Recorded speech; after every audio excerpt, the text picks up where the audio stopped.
Well, Donald Trump and Volodymyr Zelensky have held friendlier talks as the two presidents continue peace plans. Joining me now is Russian foreign and security policy expert Dr. Matthew Sussex from the Australian National University's Centre for European Studies. Thank you for your time today. What do you make of the recent call? I mean, it's only been about 19 days or so since the very public showdown in the Oval Office. Yeah, look, this was certainly a bit of a reset in terms of the Zelensky-Trump relationship, and it seems to be that they had a pretty substantive, pretty productive discussion about the ceasefire that Ukraine has agreed to, but the Russians haven't, and also plenty of sort of warm words about working with the Americans in order to bring peace about this year.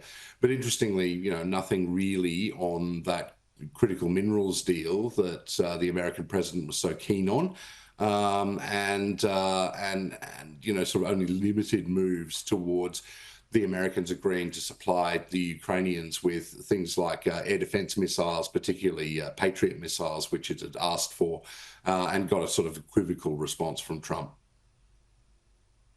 Why do you think the critical minerals aspect was left out of this discussion?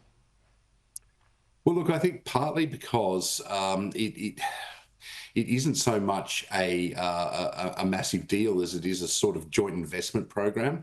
And I think it's perhaps been seen as putting the cart before the horse a little bit, sort of negotiating to divide up Ukraine's mineral spoils before the conflict had actually stopped. So I think they're probably putting that on the back burner for a little bit until there's a realistic ceasefire that holds.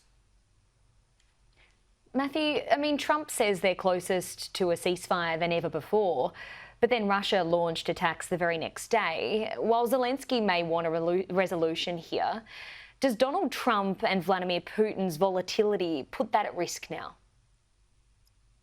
Look, I think it does. The risk from Vladimir Putin, and I certainly think that Putin believes quite firmly that he has Donald Trump's measure in any negotiation.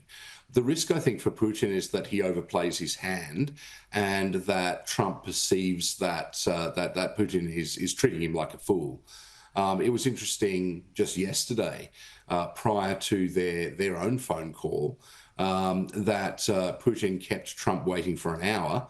He was at a business forum, and when he was reminded that he was supposed to be calling Trump, he laughed.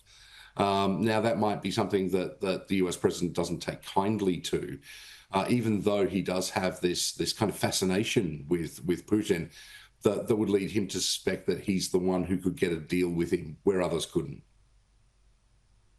I mean, the words here are not really reflecting the reality of the war and the images that we're still seeing coming out of that war zone.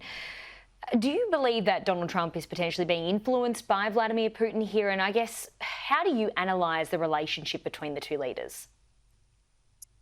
Yeah, look, I mean, there's plenty of speculation about Trump's links to Russia and links to Putin. I don't think we're ever going to know, but he certainly does seem to want, for better or worse, to be friends with the Kremlin. And that's why he has repeated pretty much all of the Kremlin's talking points and in these sort of ceasefire negotiations, which, of course, don't really include Ukraine very much, and also given away an awful lot that could have been used at the bargaining table. If you're Vladimir Putin, you would think, well, I'll just double down on sort of maximalist goals. I want a large amount of Ukrainian territory. I want a very weak Ukraine with no access to American intelligence, no access to any weapons from outside whatsoever, and no ability to mobilize before I'll even agree to peace. And that basically says, well, I want you to engender a Ukraine which is completely unable to defend itself. And from the Ukrainian perspective, of course, that's completely impossible. I mean, the biggest concern here and the biggest question we all want to know, but probably never will know definitely, is what happens to this ceasefire now? How do you see this playing out? Look, I think if it stays where it currently is, there is no chance for a ceasefire. We saw, Putin apparently giving the orders to his military commanders not to attack energy infrastructure, but to continue attacking everything else, including civilian targets. And then within 2 hours, they had not just bombed a hospital, but also knocked out the power in Sumy, one of the Ukrainian cities. So it's hard to see this sticking for any period of time, even if you get agreement.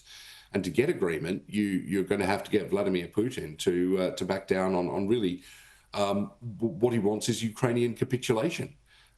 So my sense is probably that the Ukrainians will fight on, and they'll fight on with the help of the Europeans, who've come out and said we'll continue to provide arms to Ukraine and to help it, in its struggle against the Russian invasion. Okay, Dr. Matthew Sussex, we'll leave it there for today. Thanks for your time.